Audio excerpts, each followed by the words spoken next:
Hello guys, எல்லோரும் எப்படி இருக்கீங்க? ஸோ இன்றைக்கி Jan 1 எல்லாருக்கும் ஹாப்பி நியூ இயர். ஸோ புது வருஷம் 2026 வந்தாச்சு. 2025 வந்து இதே நியூ இயர் அப்போ நாங்கள் நைட்டு பிளான் பண்ணோம். 2026 வரத்துக்குள்ளே கண்டிப்பாக ஒரு வீடு கட்டிடணும், எப்படியாவது கஷ்டப்பட்டு அப்படின்னு பிளான் பண்ணோம். கண்டிப்பாக அது மாதிரி கட்டிட்டோம். எதாக இருந்தாலும் நம்ம முயற்சி பண்ணால் நடக்காதது எதுவுமே இல்லை. அது இந்த டே தான் வரணும், அந்த டே தான் வரணும் அப்படின்னு கிடையாது.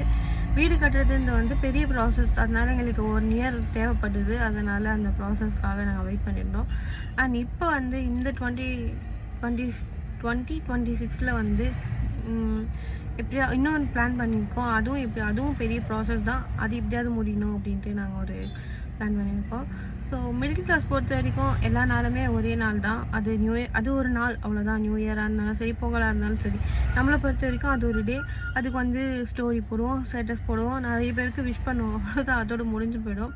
ஸோ இன்றைக்கி அப்படி தான் நாங்கள் வந்து இந்த வேலையை வந்து பார்க்க ஆரம்பிச்சிட்டோம். வெளியே போகிறது, என்ஜாய் பண்ணுறது அதெல்லாம் கிடையாது. ஏன்னா நம்மளுக்கு வந்து நிறைய கமிட்மெண்ட் இருக்கும். அதெல்லாம் முடிக்காமல் நம்ம அதை என்ஜாய் பண்ணோன்னா அந்தளவுக்கு ஃபுல்ஃபில்லாக இருக்காது. ஸோ எல்லாத்தையும் முடிச்சுட்டு அதுக்கப்புறம் நம்ம என்ஜாய் பண்ணுறது அது வேறு. நிறைய பேர் என்ஜாய் பண்ணுறாங்க, நான் இல்லைன்னு சொல்லலை. இருக்கிறவங்க என்ஜாய் பண்ணுறாங்க, இல்லாதவங்க நம்மளை மாதிரி தான் இருப்பாங்க. ஸோ அந்த நாள் இன்றைக்காவது ஒரு நாள் கண்டிப்பாக வரும். அது வரைக்கும் இந்த மாதிரி தான் நான் நியூ இயர்க்கெலாம் நான் போடலான்னு பிளான் பண்ணியிருக்கேன். ஸோ அப்போ தான் நமக்கும் தெரியும் இதெல்லாம் நம்ம கடந்து வந்திருக்கோம் அப்படின்னு சொல்லிட்டு. ஸோ நீங்களும் நினச்சிங்க அப்படின்னா உங்கள் ஐடியில் வந்து நீங்களும் ஷேர் பண்ணிக்கோங்க. அதெல்லாம் ஒரு மெமரிஸாக இருக்கும். அப்போ நம்ம ஃபோனில் ஸ்டோரேஜ் பண்ணி வச்சுருந்தோன்னா அதெல்லாம் எனக்கு அது ஒரு நாள் அழிஞ்சிடும். மெயிலில் பண்ணி வச்சிங்கன்னா ஓகே இருக்கும். ஆனால் இந்த மாதிரி சோஷியல் மீடியாவில் அப்லோட் பண்ணால் அது அப்படியே தான் இருக்கும், என்றைக்குமே அழியாது. நம்ம ஐடி போட்டால் அது வரும். ஸோ அதனால் பண்ணி வச்சுருக்கேன். ஸோ எல்லாருக்குமே ஆல் தி பெஸ்ட். ஏதாச்சும் ஒரு பிளான் பண்ணுங்கள், கண்டிப்பாக அதை முடிங்க அடுத்த இயர்க்குள்ளே. ஸோ லைஃப்பை வந்து வேஸ்ட் பண்ணாதீங்க. லைஃப் வந்து போயிட்டே இருக்குது, நம்ம ஏஜும் போயிட்டே இருக்குது.